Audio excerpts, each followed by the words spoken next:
Welcome to this week's edition of Motorsports Mania. This week we are at the Nitro Pit's inaugural running of the NitroCross World Championships, where 250 drivers will be competing in 6 classes for cash and prizes totaling over $40,000.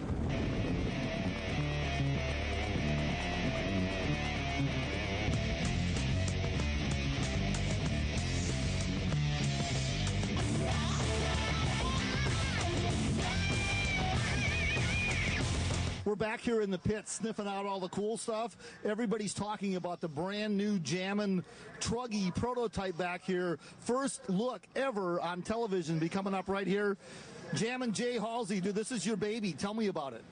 Yeah, this is our new prototype X2 truck.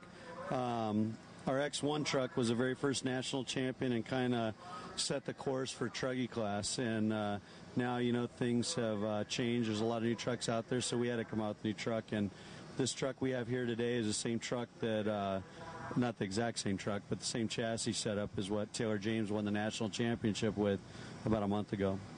Man, so it's feeling pretty special right here. Looks really cool. Is it a new body design too? And I know these things are only like Lexan, but cool factor is involved here, right?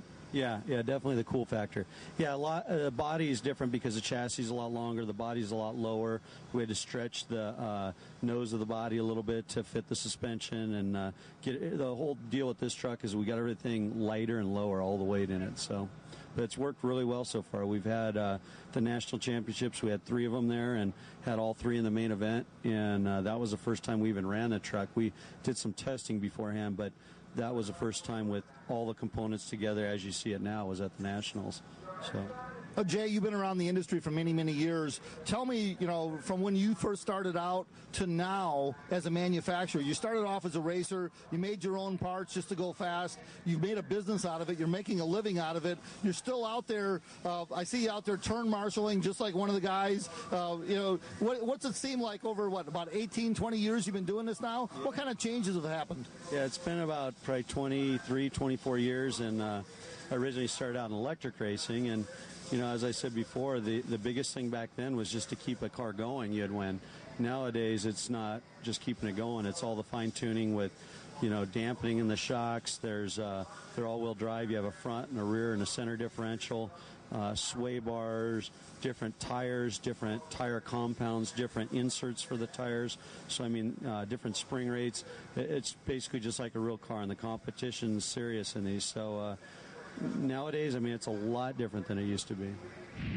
Well, the action's hot and heavy on the track. A whole lot goes on back here in the pits that people don't see. These guys actually are pretty much kind of like the NHRA racers. They take their cars completely apart, service them, and put them back together. Chad Bradley is back here in the pits right now between races, has his buggy all apart. Chad, tell me what you're doing to this thing, because, man, it's already in a million pieces.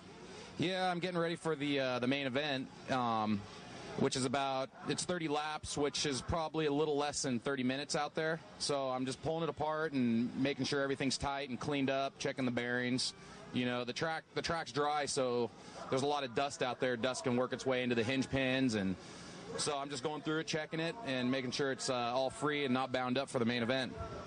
Now, I noticed you've got the shocks off, too. Do you do any changing with the shocks? Yeah, I'll adjust it for the outside temperature, and I'll clean them up, make sure there's all the joints where it attaches to the suspension arms and the shock towers that it won't be bound up. Now, a lot of people don't understand the suspension on these RC cars. You actually change the oil viscosity, or do you even use oil anymore?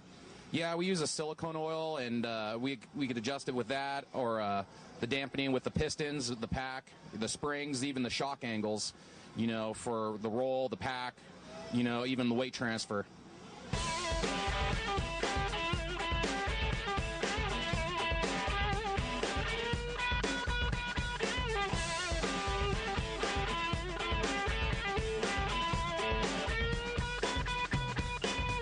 RC car racing is really cool, but how often do you get to ride in a helicopter? Brian King just took our guys up. Great footage from the air. Brian, first of all, thank you. And why are you guys out here? What's going on, man?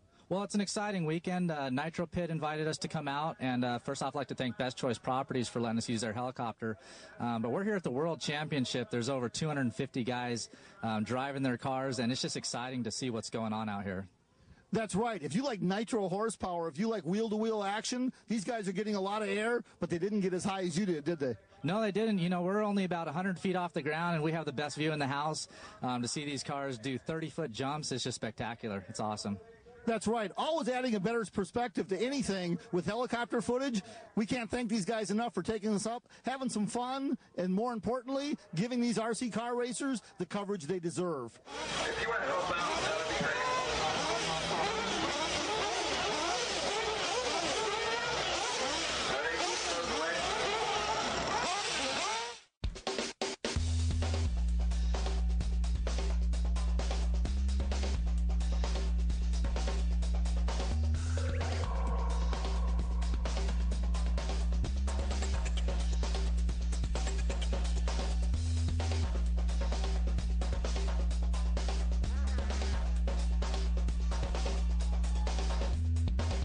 Okay, you've raced RC cars your whole life. You've never raced at the Nitro Pit. You've never raced for $5,000 in your life in RC car racing. The guy that put it all together right here, Ross Denny with the Nitro Pit. Ross, first of all, I got to ask you, man, who's helping you do this? This is big bucks.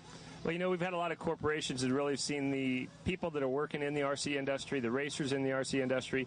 We've got a great group of people here that like to have fun and take it to a very serious level, and that's what we've been able to do here is put some organization to the industry and structure an event that is focused around the racers. You know, we got several individuals here that race just off their sponsorship money. They'll make $100,000 a year. So as a race, we wanted to bring the best from the world around to a track here in the United States and be able to host the world's largest payout race in the history of the industry. And we're doing it to the thanks of a lot of people. A lot of companies have really stepped up. Many of the companies that we'll talk about today, Best Choice Properties and Hayden's Flooring and D&D Auto Service and all the companies within the RC industry as well, which there's another dozen of those. So what we wanted to do is really give the racer a chance to get the exposure out to the world, give all the companies that are working with us to get the exposure out to the world and put this together so that everybody wins. Myself and my partners, you know, Trevor Clement, Todd Jonas, and our race director, Kenny Brosh, really worked hard to put this on, and we're really happy. We've got 250 people entered with 7 countries represented. I think that's probably a first also for RC cars just in general. You never know where you're going to see this kind of stuff pop up, but it's popping up more and more. But again, Arizona leading the way with the richest purse ever. What's the total purse here today? The racers are racing for $25,000 in cash and a total of $40,000 in cash, prizes, and awards. That's right, and that's not scale dollars. So when you think about RC car racing, we're taking it to the next level.